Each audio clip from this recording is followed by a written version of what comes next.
Scientists just discovered Earth's magnetic field can collapse in days, not thousands of years like we thought.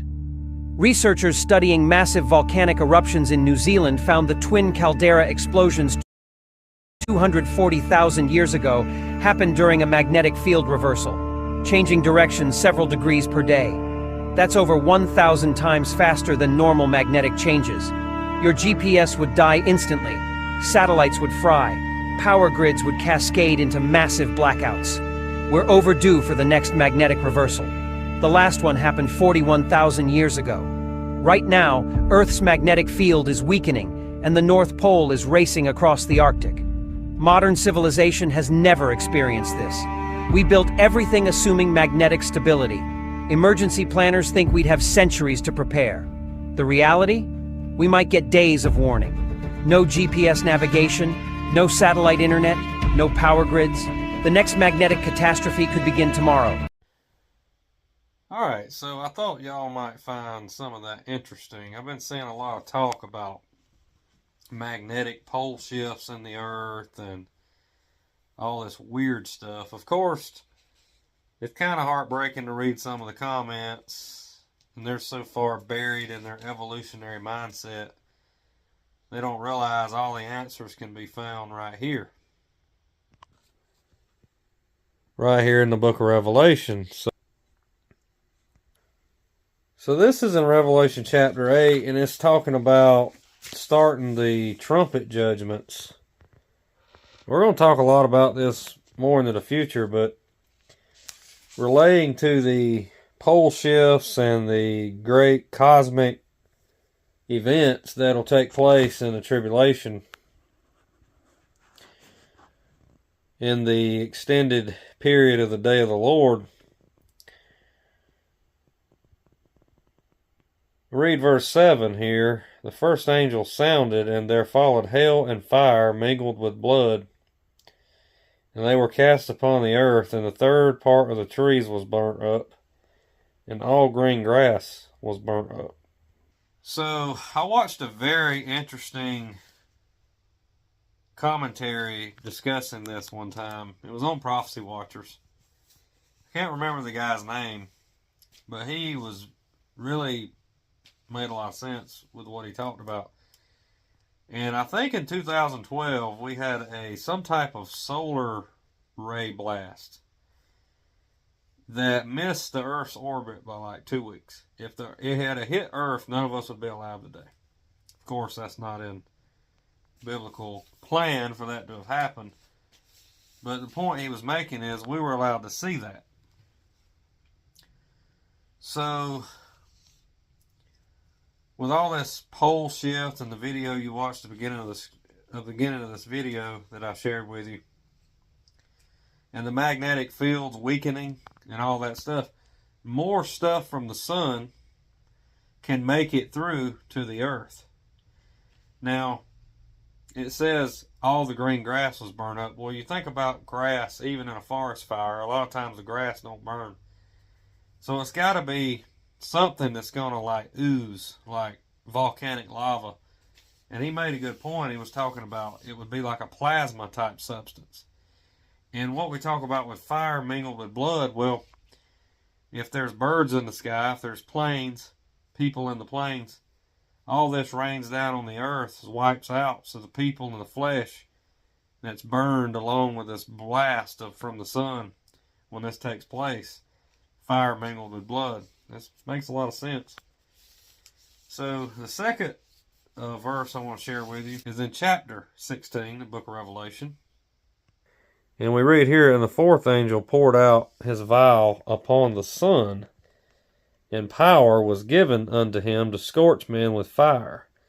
And men were scorched with great heat, and blasphemed the name of God, which hath power over these plagues, and they repented not to give him glory. So in a nutshell, you hear a lot of talk about climate change and global warming and all that stuff. It's all going to happen one day. You also hear about holes in the ozone layer and all this kind of stuff. Well, I don't know what the weather forecast is going to be at this point in time during the tribulation.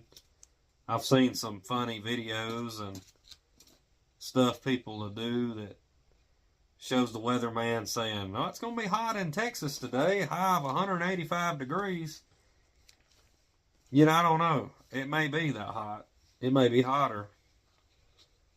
But don't you think it is awful funny that all this talk about magnetic pole shifts and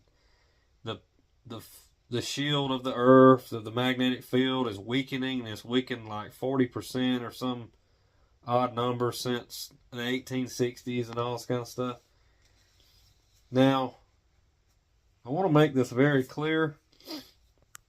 We, as a church, are not looking for signs. But we do have a lot more technology now than we did just quite some time ago. And you can look in hindsight and see all this stuff happening. And you know that during the Great Tribulation that all this bad stuff is going to take place.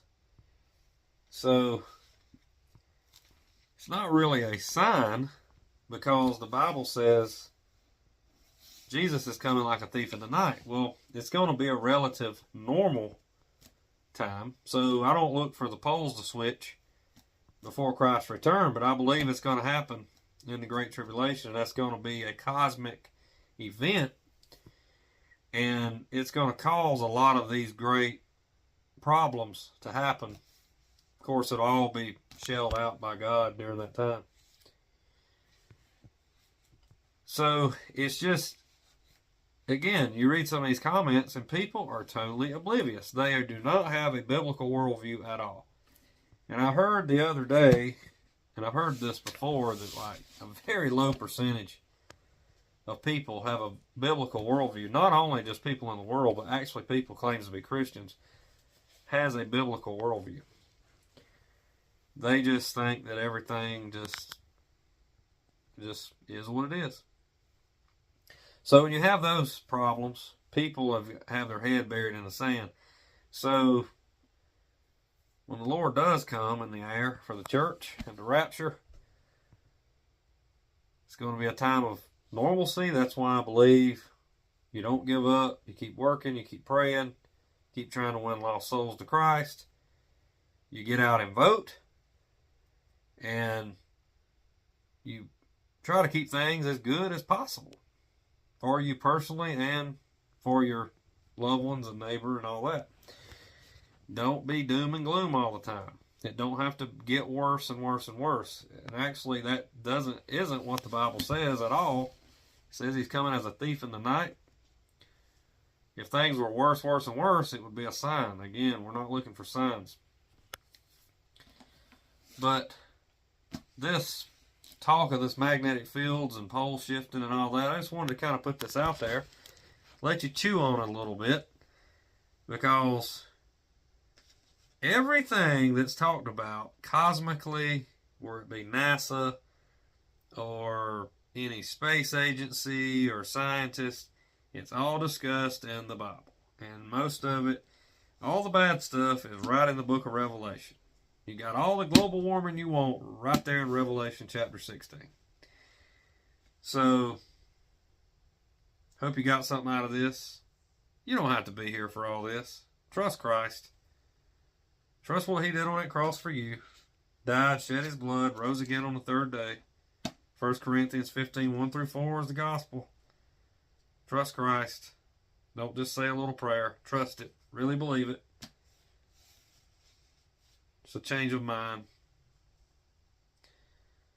With that being said, thanks for watching, and we'll see you next time.